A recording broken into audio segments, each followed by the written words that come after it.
नमस्कार। यो हो समाचारमा स्वागत छ। म अपेक्षा तिमिल सेना। म शशि नेपाल। सुरु गरौँ अहिलेसम्मका प्रमुख समाचारबाट।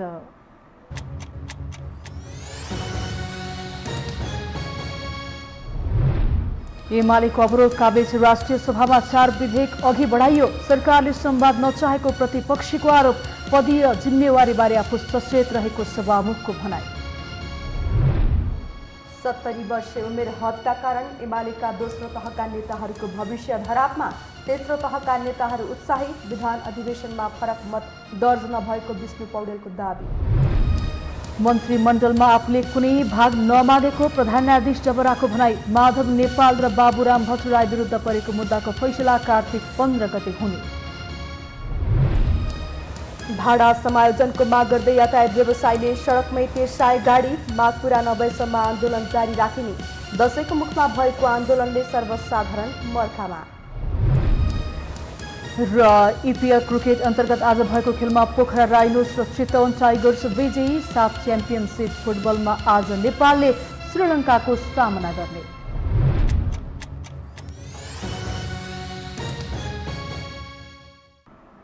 अब समाचार विस्तारमा। सभामुख अग्निप्रसाद सापकोटाले आफू पदीय जिम्मेवारीलाई पूरा गर्नुपर्छ भन्नेमा सचेत रहेको बताउनु भएको छ। प्रमुख प्रतिपक्ष दल नेकपा एमाले पदीय जिम्मेवारी पूरा गर्न नसकेको भन्दै संसद अवरुद्ध पारिरहेका बेला सभामुख सापकोटाले सो भनाई बाहिर ल्याउनु भएको हो। संघीय संसद सचिवालय कर्मचारी युनियनले विजयादशमी, दीपावली, नेपाल सम्वत र छठ पर्वको अवसर पारेर आज सिंहदरबारमा आयोजना गरेको एक कार्यक्रममा बोल्दै उहाँले इतिहासले आफूलाई संघीय संसदको नेतृत्व गर्ने अवसर प्रदान गरेको उल्लेख गर्दै सो पदलाई न्याय गर्नुपर्छ भनेर दिलभित्रैबाट प्रण गरिरहेको बताउनु भयो। सभामुख सापकोटाले संसदलाई जीवन्त र जनमुखी बनाउने प्रतिबद्धता समेत दोहोर्याउनु भयो।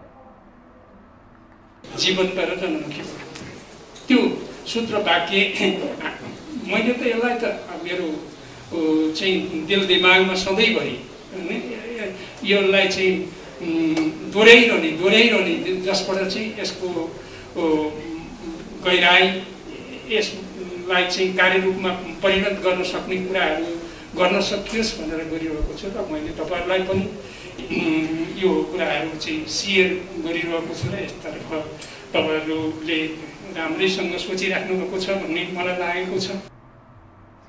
सभामुख सापकोटाले गुणस्तरीय कानुन बनाउने र त्यसको कार्यान्वयन भए नभएको अनुगमन गर्ने कामलाई पनि आफूले दृढताका साथ अगाडि बढाइरहेको दावी गर्नुभयो। प्रमुख प्रतिपक्ष दल नेकपा एमालेको अवरोधका बीच राष्ट्रिय सभाले 4वटा विधेयक दफावार छलफलका लागि समितिमा पठाएको छ।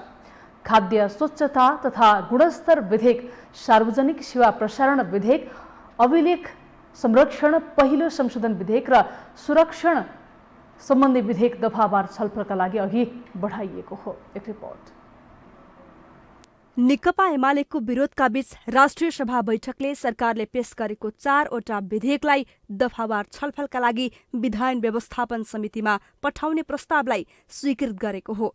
प्रधानमन्त्री शेरबहादुर देउवाको तर्फबाट कानून, न्याय तथा संसदीय मामिला मन्त्री ज्ञानेन्द्र बहादुर कार्कीले प्रस्तुत गरेको खाद्य स्वच्छता तथा गुणस्तर विधेयक 2077, सार्वजनिक सेवा प्रसारण विधेयक 2077, अभिलेख संरक्षण विधेयक 2077 र सुरक्षण मुद्रण सम्बन्धी विधेयक 2077लाई दफावार छलफलका लागि विधान व्यवस्थापन समितिमा पठाइयोस् भन्ने प्रस्तावलाई बैठकले स्वीकृत गरेको छ। बैठकमा महालेखा परीक्षकको 58औं वार्षिक प्रतिवेदन 2078 पनि टेबल भएको छ। प्रमुख प्रतिपक्ष दल नेकपा एमाले राष्ट्रिय सभाको बैठकमा निरन्तर विरोध गरे पनि बैठकको नियमित कार्य र कार्यसूचीमा भएको काम रोकिएको छैन।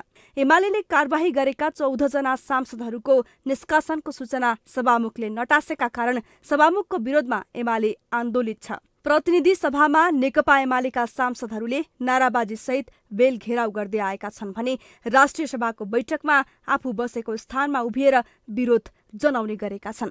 बैठकमा राष्ट्रिय सभा सदस्य पार्वती रावलले सरकार गैर कानूनी रूपमा चलेको, प्रमुख प्रतिपक्ष दलसँग संवाद गर्न नचाहेको तथा सभामुखको व्यवहार गैर संवैधानिक र दलीय स्वार्थ केन्द्रित भएका कारण एमालेको विरोध जारी रहने बताइन्। सरकार छलफल गर्न चाहँदैन। सरकार गैर कानुनी ढङ्गबाट अगाडि बढेको छ, अध्यादेशबाट शासन सञ्चालन गर्दैछ। सम्मान्य सभामुखको व्यवहार गैर संवैधानिक दलीय स्वार्थ केन्द्रित देखिन्छ। एउटै अवस्था र घटनामा फरक व्यवहार सभामुखबाट भएको छ। यस्तो फरक र गलत व्यवहार नसचिएसम्म हाम्रो विरोध जारी रहेको कुरा पनि म जानकारी गराउँछु। यस्तै बैठकमा बोल्दै सांसद डाक्टर खिमलाल देवकोटाले 1 महिनादेखि संसदमा एमालेको अवरोधका कारण बोल्न नपाएको भन्दै सांसदहरूको मानव अधिकार हनन भएको बताए। सभामुखप्रति अपमानजनक र आपत्तिजनक शब्दहरू प्रयोग हुने गरेको भन्दै उनले नियमापत्ति जनाए। झन्डै 1 महिना भयो अधिवेशन सुरु भएको। यतिका दिनदेखि हाम्रो मुख थुनिएको छ, बोल्न दिएको छैन। सांसदको मानव अधिकार हनन भएको छ। अध्यक्ष महोदय, लोकतान्त्रिक मूल्य र मान्यतामा आँच पुर्याउने काम भयो। यसमा खेद छ। प्राय सबै बैठकहरूमा विपक्षी दलका मान्यज्यूहरूबाट प्रतिनिधि सभाका सम्मान्य सभामुखप्रति अपमानजनक र आपत्तिजनक शब्दहरू प्रयोग भएका छन्। सांसद देवकोटाले अदालतमा विचाराधीन विषयमा बहस गर्न नपाउने र सभामुखको निर्णयमा प्रवेश गर्न नपाउने संवैधानिक र कानूनी व्यवस्था हुँदाहुँदै संविधान र कानूनको अपमान हुने गरी प्रतिनिधि सभा र राष्ट्रिय सभामा कार्यहरू भइरहेको भन्दै त्यसको भर्त्सना गरे। यद्यपि राष्ट्रिय सभाका अध्यक्ष गणेश प्रसाद तिमिल सेनाले उनको नियमापत्ति खारेज गरेका छन्। राष्ट्रिय सभाको अर्को बैठक असोज 24 गते आइतबार दिउँसो 2 बजे बस्ने भएको छ। नेकपा माओवादी केन्द्रका अध्यक्ष पुष्पकमल दाहाल प्रचण्डले माओवादी कमजोर भए देश दुर्घटनामा जाने बताउनु भएको छ। आज आयोजित एक कार्यक्रममा दाहालले संसद विघटन गरेर संविधान खारिज गर्ने ठूलो डिजाइन परास्त गरिएको भन्दै अहिले फेरि माओवादी कमजोर पार्ने षड्यन्त्र भइरहेको बताउनु भयो। उहाँले गरिब र मजदुरका निम्ति लडिरहेको प्रवृत्तिलाई अर्को प्रतिक्रान्तिकारी र प्रतिगामी प्रवृत्तिले सिद्ध्याउन खोजिरहेको बताउनु भयो। र देशलाई दशकौंसम्म समाजवाद निर्माणको दिशामा नेतृत्व दिने कमिटमेन्ट गरियो। त्यो चाहिँ प्रतिक्रियावादी वर्गलाई बिल्कुल मान्ने पनि थिएन, सही पनि थिएन। उनीहरूले डे 1 देखि नै त्यसलाई भत्काउनको निम्ति, त्यसभित्र अन्तर्विरोध पैदा गर्नको निम्ति कसरत सुरु गरेकै थिए। उनीहरूले कुनै न कुनै रूपमा जनतालाई भ्रमित पार्ने पनि र कम्युनिस्ट आन्दोलनभित्र फुट पार्ने पनि षड्यन्त्रलाई तीव्र बनाएकै थिए। अध्यक्ष दाहालले नेकपा क्रान्तिकारी माओवादीका अध्यक्ष मोहन वैद्य किरणले पनि आलोचना गर्नुभयो। वैद्यले परिवर्तन भएर आए देशको स्वाधीनता जोगाउन राजा ज्ञानेन्द्र शाह सहकार्य गर्न सकिने अभिव्यक्ति दिएपछि दाहालले यो चामचुने कुरा नभएको टिप्पणी गर्नुभयो। विष्णु पौडेलले पार्टीभित्र फरक मत नरहेको बताउनु भएको छ। पार्टीका संगठन विभाग प्रमुख समेत रहनुभएका उपमहासचिव पौडेलले पार्टी विचार संगठन सहित सबै हिसाबले एकताबद्ध रहेको दावी समेत गर्नुभयो। उहाँले पार्टीको विधान महाधिवेशनमा पार्टीभित्र फरक मत कसैले पनि दर्ज नगरेको स्पष्ट पार्नुभयो। पौडेलले पार्टीका अर्का उपमहासचिव घनश्याम भुसालप्रति संकेत गर्दै पार्टीको विधान महाधिवेशनमा औपचारिक रूपले कसैले फरक मत नराखेको प्रतिक्रिया दिनुभयो। औपचारिक र आधिकारिक निकायमा, कमिटीमा होला, अधिवेशनमा होला, महाधिवेशनमा होला, ती ठाउँहरूमा व्यक्तिले आफ्नो विचार व्यक्त गर्छ, कमिटीले अथवा अधिवेशनले निर्णय गर्छ। त्यो निर्णयसँग कसैको असहमति रह्यो भनेदेखि त्यो असहमति उसले औपचारिक रूपले बैठकको माइन्युटमा दर्ज गर्नुपर्छ। औपचारिक रूपले दर्ज भयो भनेदेखि त्यसलाई फरक मत मानिन्छ। यदि कसैले औपचारिक रूपले फरक मत राखेन भनेदेखि ऊ पार्टीको निर्णयसँग सहमत भयो भन्ने मानिन्छ। हामीले त्यो प्रणाली नै विकास गरेका छौँ। औपचारिक रूपमा माइन्युटमा कसैले मेरो मत यो हो भनेर दर्ज नगर्दासम्म पार्टीमा फरक मत छ भनेर मानिँदैन। उपमहासचिव पौडेलले विधान महाधिवेशनले पार्टी विभाजन नभएको पुनर्पुष्टि गरेको बताउनु भयो। उपमहासचिव पौडेलले माधव नेपालप्रति संकेत गर्दै स्वार्थवंश, कुण्ठावश, ईर्ष्यावश केही साथीहरू अलग भएको र भ्रममा परेर पार्टी छाडेकाहरू पुनः फर्कने क्रम सुरु भएको पनि बताउनु भयो।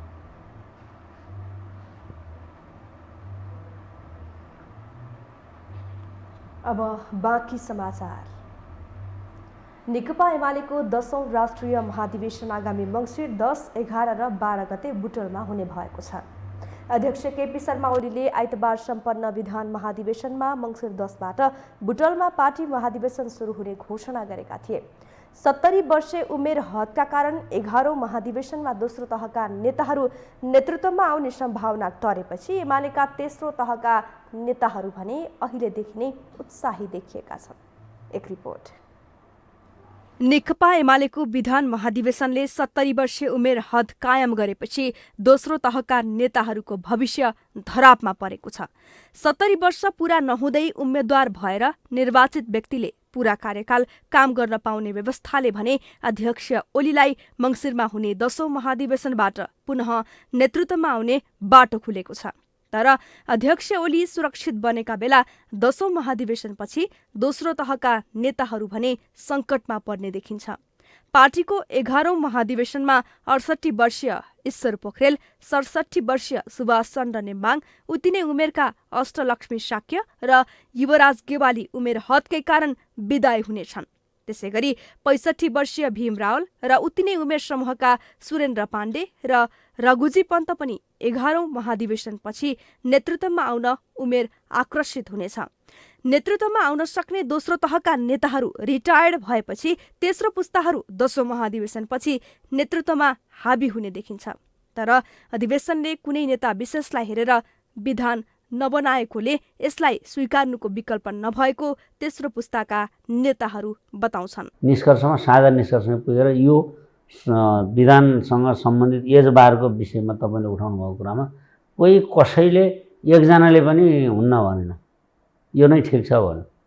त्यसो त्यो परिबन्ध पार्न खोजेको पनि होइन, सहमतिका साथ त्यही भयो। त्यस कारणले यसो व्याख्या त्यो गरियो, गर्दाखेरि कुनै कन्फ्युजन नहोस् भन्नलाई हो। यता उपमहासचिव पौडेलले एमालेको राष्ट्रिय महाधिवेशन निर्धारित समयमै हुने र त्यसले राष्ट्रिय राजनीतिमा पार्टीको भूमिकालाई अरू बढी प्रभावकारी बनाएर लैजाने बताउँछन्। महाधिवेशन नेता नभई नीति केन्द्रित हुने उनको विश्वास छ। 70 वर्षे उमेर हद ओलीलाई बचाएर लागू गरिएको विषयमा पनि पौडेलले अधिवेशनमा सामूहिक छलफलको क्रममा उक्त उमेर हद लागू गरिएको र कुनै नेता विशेषलाई खसाल्ने र बचाउने काम पार्टी अधिवेशनले नगरेको जिकिर गरे। यो महाधिवेशन व्यक्तिका प्रश्नमा छलफल गर्नका निम्ति आयोजना गरिएको महाधिवेशन होइन। यो विचारका प्रश्नमा छलफल गर्नका निम्ति, नीतिको प्रश्नमा, विधिको प्रश्नमा छलफल गर्नका निम्ति आयोजना गरिएको महाधिवेशन हो, विधान महाधिवेशन हो। हामी त्यसरी नै छलफलमा केन्द्रित भयौँ। अब यो यति उन्नत ढङ्गको ग्रुप डिस्कसन भयो, ग्रुपका निष्कर्षहरू प्रस्तुत भए।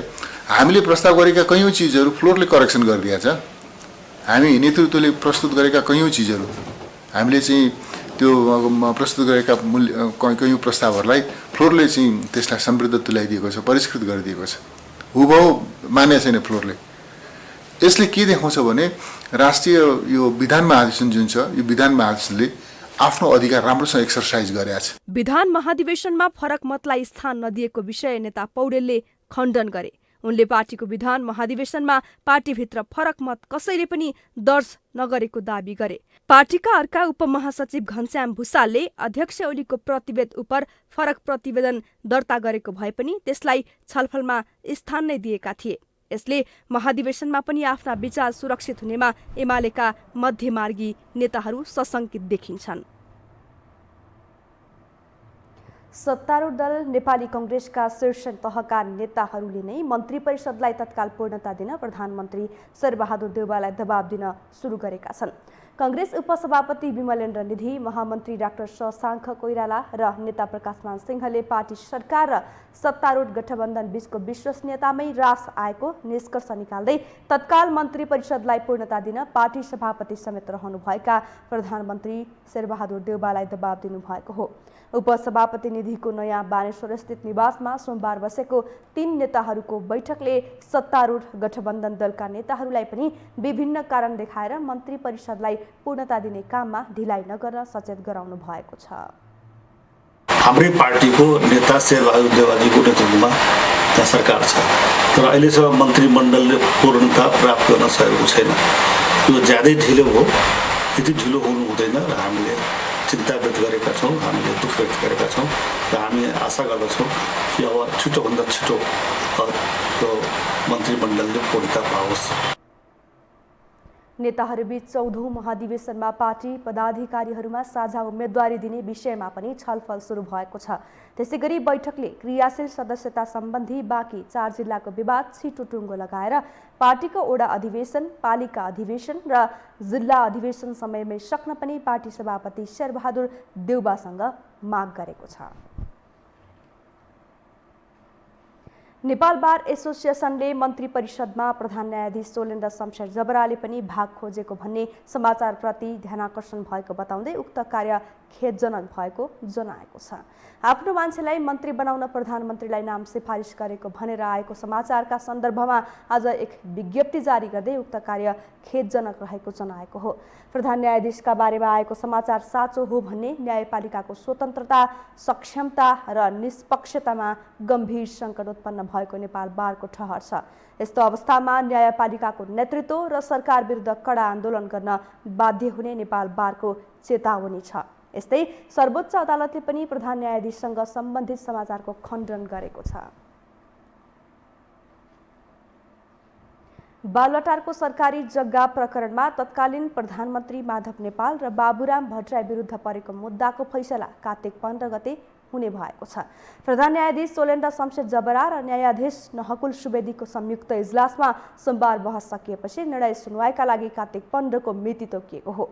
इजलासले बहस नोट मगाउन आदेश समेत दिएको छ। अख्तियार दुरुपयोग अनुसन्धान आयोगले तत्कालीन प्रधानमन्त्री माधव कुमार नेपाल र भट्टराईलाई उक्त प्रकरणमा मन्त्री परिषदबाट सामूहिक रूपमा गरेका नीतिगत निर्णय भएकाले उनीहरू विरुद्ध मुद्दा दायर गर्नु नपर्ने निष्कर्ष निकालेको थियो। हामीसँग समाचार बाँकी नै छन्, अहिलेलाई विश्राम।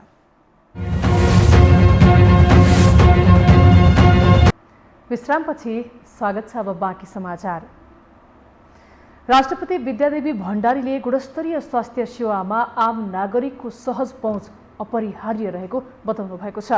आज बीपी कोइराला स्मृति क्यान्सर अस्पताल भरतपुरमा सेवा गर्न आएका चिनिया डाक्टरहरूको टोलीलाई विदाई सम्बोधन गर्नुहुँदै राष्ट्रपति भण्डारीले नेपाल जस्तो विकासशील राष्ट्रमा स्रोत साधन तथा सक्षम जनशक्ति प्राप्त गरी क्यान्सर बिरामीका लागि समर्पित गराउनु अझै पनि चुनौतीको विषय भएको भन्दै गुणस्तरीय स्वास्थ्य सेवामा आम नागरिकको सहज पहुँच हुनुपर्ने बताउनु भयो। उहाँले क्यान्सर रोग मानव जीवनका लागि विश्वव्यापी चुनौतीको रूपमा देखा परेको उल्लेख गर्नुभयो। राष्ट्रपति भण्डारीले बीपी कोइराला मेमोरियल क्यान्सर अस्पताललाई राष्ट्रिय क्यान्सर प्रतिष्ठानको रूपमा विकास गर्ने अस्पतालको लक्ष्यप्रति खुसी पनि व्यक्त गर्नुभयो।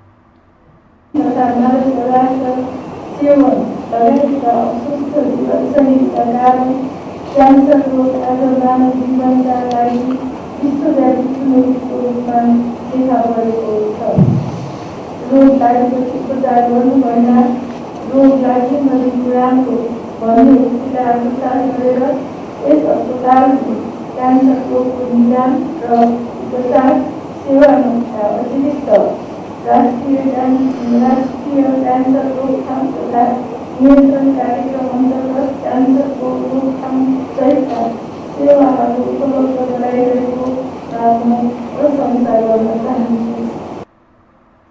राष्ट्रपति भण्डारीले बिरामीको सेवामा खट्ने अस्पताल परिवार र चिनिया टोलीप्रति आभार व्यक्त गर्दै चीन सरकारको पूर्ण आर्थिक तथा प्राविधिक सहयोगमा स्थापना भएको अस्पतालले क्यान्सरको उपचारमा विशिष्टीकृत सेवा प्रदान गरेको पनि बताउनुभयो।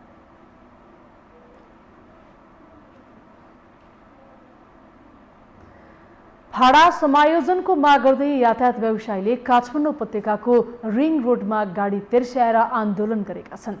व्यवसायीहरूले सोमबार बिहानदेखि आफ्ना सार्वजनिक यातायातका साधन सडकमा नै रोकेर आन्दोलन गरेका हुन्। जबसम्म सरकारले आफ्नो माग पूरा गर्दैन तबसम्म आफूहरूको आन्दोलन नरोकिने उनीहरू बताउँछन्। एक रिपोर्ट। काठमाडौँमा चल्ने अधिकांश सार्वजनिक यातायातले सोमबार सेवा बन्द नै गरे। भाडा समायोजन नगरेको भन्दै सार्वजनिक यातायात केन्द्रीय महासङ्घको आह्वानमा काठमाडौँ उपत्यकाभित्र र छोटो दूरीमा चल्ने सवारीको सेवा बन्द गरिएको हो। कार्यालयको समयमा उपत्यकाको रिङ रोडमा नै गाडी रोकेपछि लामो समय यातायात नै अस्तव्यस्त बन्यो। टेम्पोदेखि सबै प्रकारका सार्वजनिक सवारी साधन रोकेर राखेपछि ट्राफिक जाम हुँदा सर्वसाधारणले शास्ति खेप्नु परेको थियो।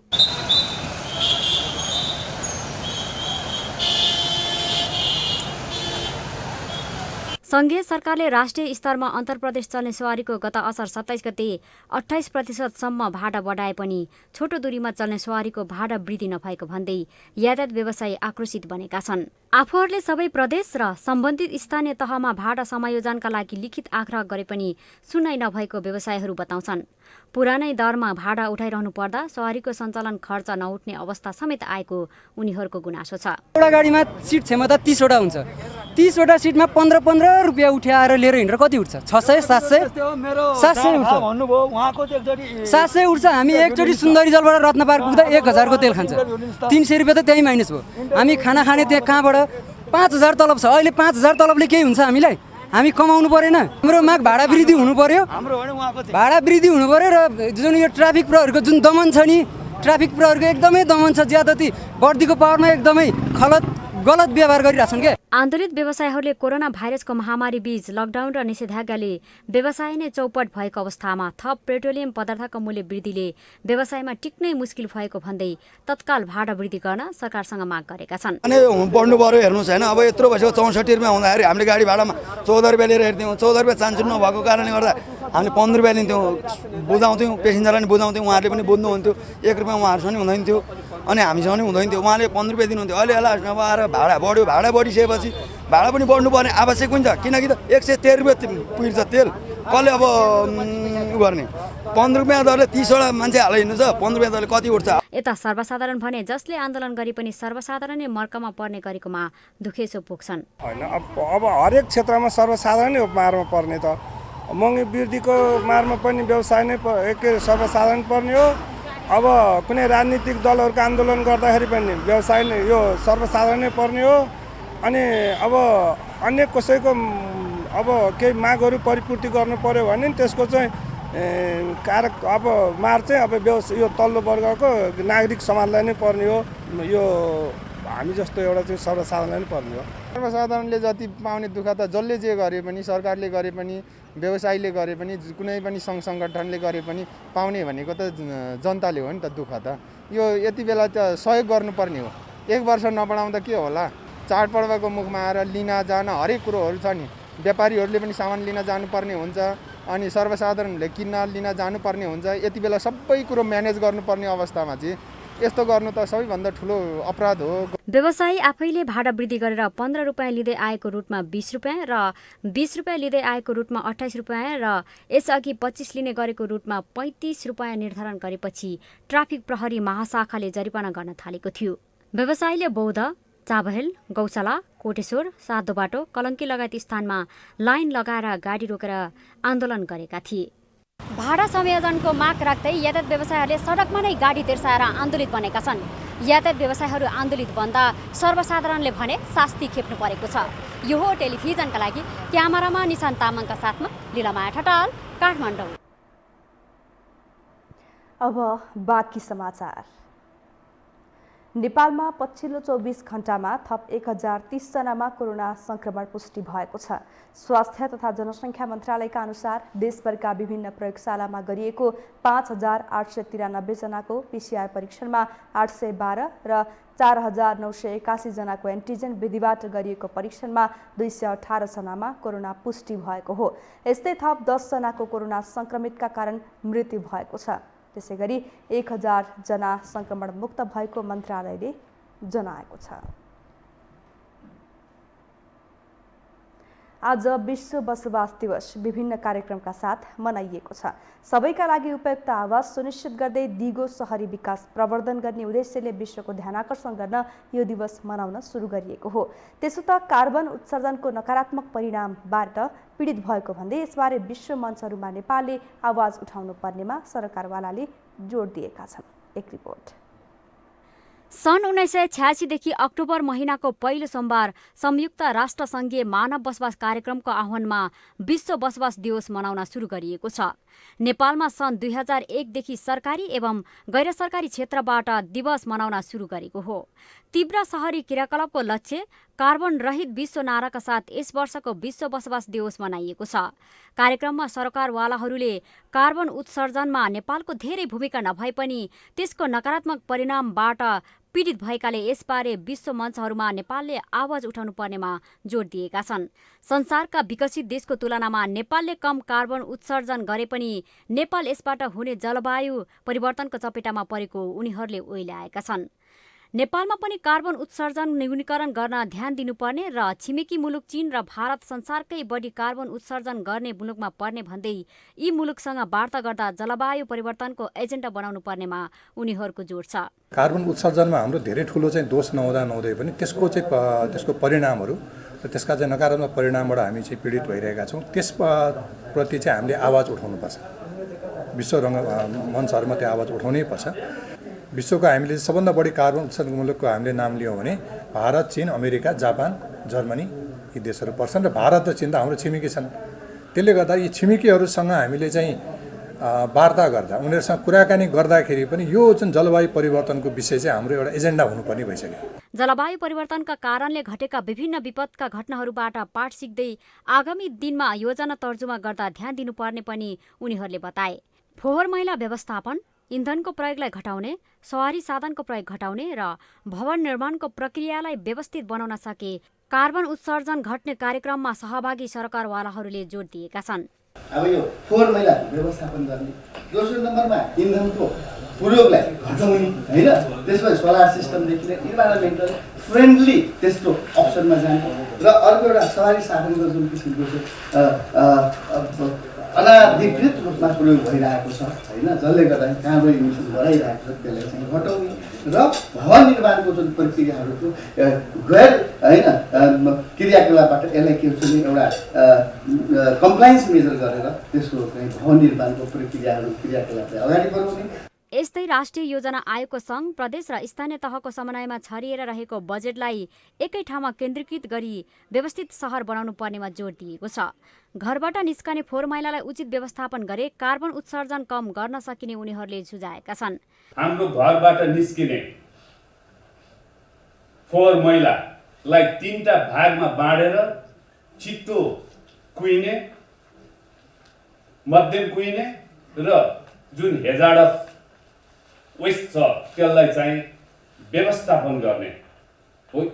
यो 3टा चिजलाई व्यवस्थापन गर्न सकियो भने नि 5% हामी कम गर्न सक्ता रहेछौँ। यस्तै UN हेबिटेटका प्रतिनिधिले भने विकास साझेदार संस्थाहरूले आगामी दिनमा हरितपूर्ण उत्थानलाई प्राथमिकता दिएर कार्यक्रमहरू निर्धारण गर्ने बताए। नेपालमा हुने विकासका कार्यक्रमहरूले वातावरणमा हुने प्रभावलाई न्यूनीकरण गर्नुपर्नेमा कार्यक्रममा जोड दिएको थियो।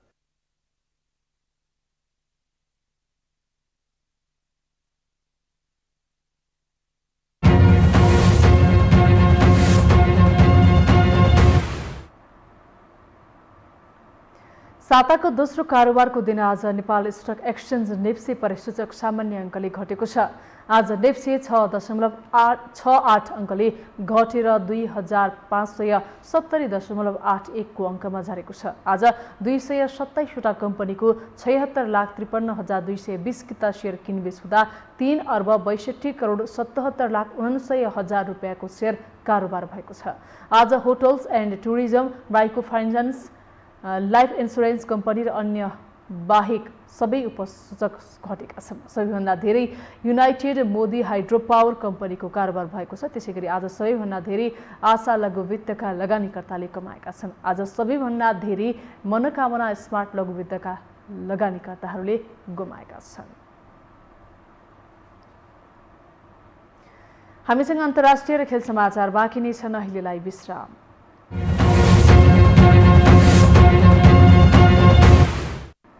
विश्रामपछि स्वागत छ। अब अन्तर्राष्ट्रिय समाचार।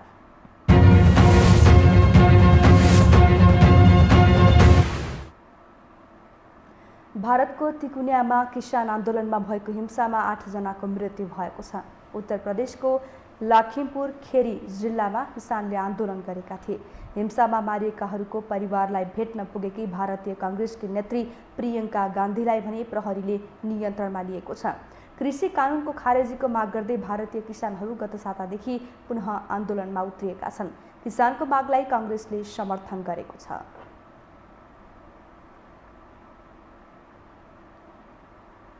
अब पालो खेल समाचारको।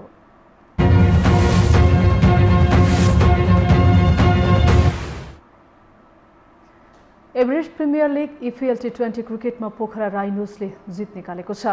टियु क्रिकेट मैदानमा आज पोखराले काठमाडौँ किङ्स 11लाई DL पद्धतिको आधारमा 14 रनले हराएको हो। काठमाडौँले दिएको 183 रनको लक्ष्यसहित जवाफी ब्याटिङ गरेको पोखराले 15 ओभरमा 5 विकेट गुमाएर 142 रन बनाएको थियो। तर भारी वर्षाका कारण पोखराले ब्याटिङ गरिरहँदा खेल रोकिएकाले त्यसपछि खेल पुनः सुचारू भएन र DL को आधारमा पोखराले जित निकालेको हो। आज बिहान भएको पहिलो खेलमा चितवन टाइगर्सले ललितपुर प्याट्रियट्सलाई 5 विकेटले हराएको थियो। लगातार चौथो जितपछि चितवनले 8 अङ्क जोड्दै शीर्ष स्थान बनाएको छ।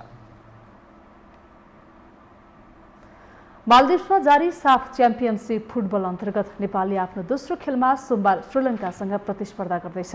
नेपाल श्रीलङ्कालाई पराजित गरेर फाइनल पुग्ने लक्ष्यमा हुनेछ। एक रिपोर्ट। विश्वकप आउन 1 वर्षभन्दा बढी समय बाँकी छ, तर नेपाल र सम्भवतः दक्षिण एसियाका 5 राष्ट्रमा भने अबको 15 दिन विश्वकप झैं माहौल बनिसकेको छ। अर्थात् सार्क राष्ट्रको सबैभन्दा ठूलो फुटबल प्रतियोगिता साफ सुरु भइसकेको छ।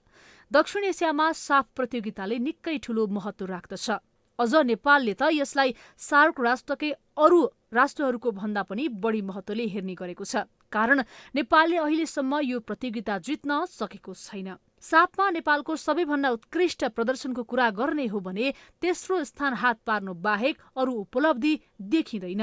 जुन साफको पहिलो संस्करण 1993 मा पाकिस्तानको लाहोरमा भएको थियो, जसमा नेपाल, भारत, पाकिस्तान र श्रीलङ्का गरी जम्मा 4 राष्ट्रले मात्र सहभागिता जनाएका थिए। साफ अघि नेपाललाई कुनै पनि राष्ट्रले कमजोर आकलन गर्ने साहस गर्दैन। अझै भनौं, साफको दावेदारी राष्ट्रको रूपमा नै हेरिन्छ। नेपालको प्रदर्शन पनि चुनौतीपूर्ण नै हुन्छ। प्रदर्शन जति नै राम्रो भए पनि अन्तिममा गर्नुपर्ने र चाहिने भनेको गोल नै हो, जहाँ नेपाल सधैँ गोल गर्न चुक्ने गर्छ। नेपालले प्रत्येक खेलमा मन त सबैको जित्छ, तर खेल भने सधैँ झैं विपक्षीलाई नै सुम्पने गर्छ।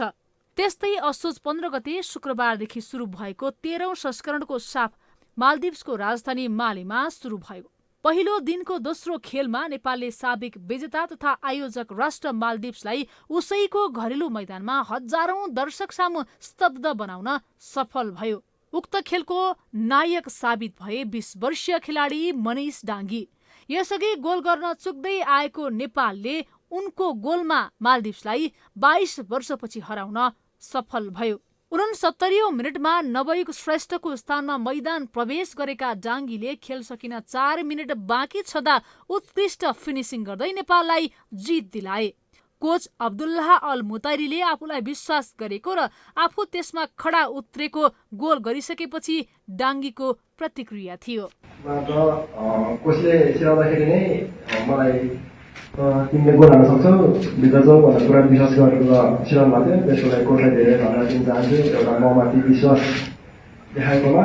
घरेलु मैदानमा मालदिप्सलाई हराएको नेपालले यस पटकको साफमा पनि उपाधि होडमा आफ्नो दावेदारी प्रस्तुत गरिसकेको छ। यो जितले विपक्षीलाई नेपाल विरुद्ध खेल्दा मानसिक दबावमा पार्ने पक्का नै छ। तर प्रशिक्षक अल मुतैरीले विशेष गरी नेपाली फुटबल समर्थकलाई अहिले नै खुसियाली नमनाउन आग्रह गरेका छन्।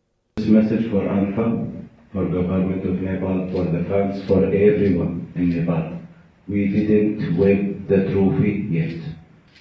Celebrate tomorrow morning, forget everything. We will be ready for the other games. So please calm down, everyone in Nepal especially. नेपालले आफ्नो दोस्रो खेल आज श्रीलङ्का विरुद्ध खेल्दैछ। अघिल्लो दिन पत्रकारहरूसँग बोल्दै अल मुतैरीले पहिलो म्याच जिते पनि आफूहरूले मालदिप्स विरुद्धको खेल बिर्सिसकेको र श्रीलङ्कासँगको खेल नै पहिलो र फाइनल सोचेर खेल्ने बताएका छन्। श्रीलङ्काको टिम आक्रामक भएको र आफूहरूले त्यसको फाइदा लिने उनको धारणा छ। Message to the goalkeeper coach of Maldives, his birthday today. So I hope for him long and happy life. For Sri Lanka game, I think it's a difficult game for us. It is not easy. We will face a lot of problems with Sri Lanka, and I hope we can get at least 1 point from Sri Lanka. I know they are very aggressive in tackling. Nepali टिमका कप्तान तथा goalkeeper किरण चेम्जोङले श्रीलङ्का विरुद्ध 3 अङ्कको लागि खेल्ने र 90 मिनेटसम्म नै fight गर्ने बताए।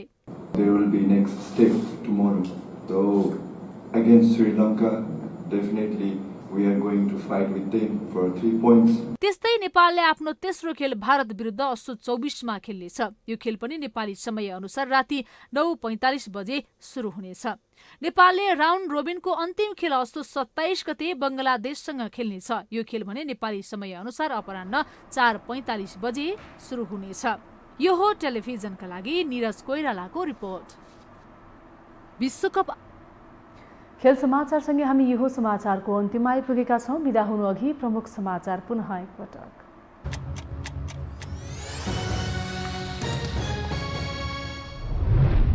एमालेको अवरोधका बीच राष्ट्रिय सभामा 4 विधेयक अघि बढाइयो। सरकारले संवाद नचाहेको प्रतिपक्षको आरोप, पदीय जिम्मेवारीबारे आफू सचेत रहेको सभामुखको भनाई। 70 वर्षीय उमेर हदका कारण एमालेका दोस्रो तहका नेताहरूको भविष्य धरापमा, तेस्रो तहका नेताहरू उत्साहित, विधान अधिवेशनमा फरक मत दर्ज नभएको विष्णु पौडेलको दाबी। मन्त्रीमण्डलमा आफूले कुनै भाग नमागेको प्रधान न्यायाधीश जबराको भनाई। माधव नेपाल र बाबुराम भट्टराई विरुद्ध परेको मुद्दाको फैसला कार्तिक 15 गते हुने। भाडा समायोजनको माग गर्दै यातायात व्यवसायीले सडकमा तेर्साए गाडी। माग पूरा नभएसम्म आन्दोलन जारी राखिने। दशैंको मुखमा भएको आन्दोलनले सर्वसाधारण मोर्चामा। र इपिएल क्रिकेट अन्तर्गत आज भएको खेलमा पोखरा राइनोज र चितवन टाइगर्स विजयी। साफ च्याम्पियनसिप फुटबलमा आज नेपालले श्रीलङ्काको सामना गर्ने।